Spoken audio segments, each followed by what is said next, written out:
waxaa sharaf inoo ah maanta inaan garoonka aadan cabdulle aan ku soo dhaweyno halyeeyin dhalinyaro muwaadiniin Soomaaliyeed oo dalka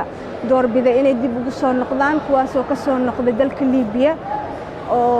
oo run ahaantii dhibaato badan ka soo gaartay intay tahriibka ku jireen iyo intay xabsiyada ku jireenbo waxaa inoo suurta gashay alxamdulillaah annagoo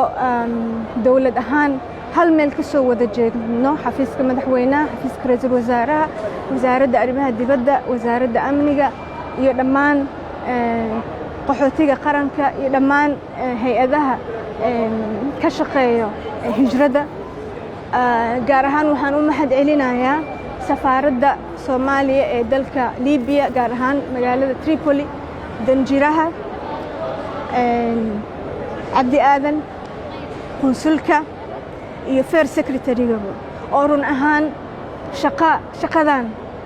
99% soo qabtay dadka xabsiyada ugu tagay soo diiwaan geliyay hay'adda IOM u gudbiyay waalidiinta la hadlaayay waxaan aad uga mahad celinaa inay dantoodii qaran iyo tii Soomaalinimo iyo tii Islaamnimada ay gudteen maanta waxaa inala joogay wasiirka arrimaha dibadda waan uga mahad celinayo sida safaaradihiisa iyo maxaa la xubnaha kala duwan ee wasaaradda arrimaha dibadda arintan uga wada shaqeeyeen waxaa kaloo aan mahad leh baarlamaanka oo maxaa la dhahaa xildhibaano badan arintan ka soo wada shaqeysay oo inoo suurta gashay hataa inaan la xiriirno reeraha dhalinyarada oo dhibaatadooda ay inoo sheegeen maanta waxaa soo noqotay 167 dhalinyaro intaas in ka badanna waxay wali ku xiran yihiin dalka Liibiya oo ina soo wacayo maanta dhalinyarada soo noqdeen waxay inoo sheegeen in dhalinyarada badan wali ay xiran yihiin marka shaqo badan laakiin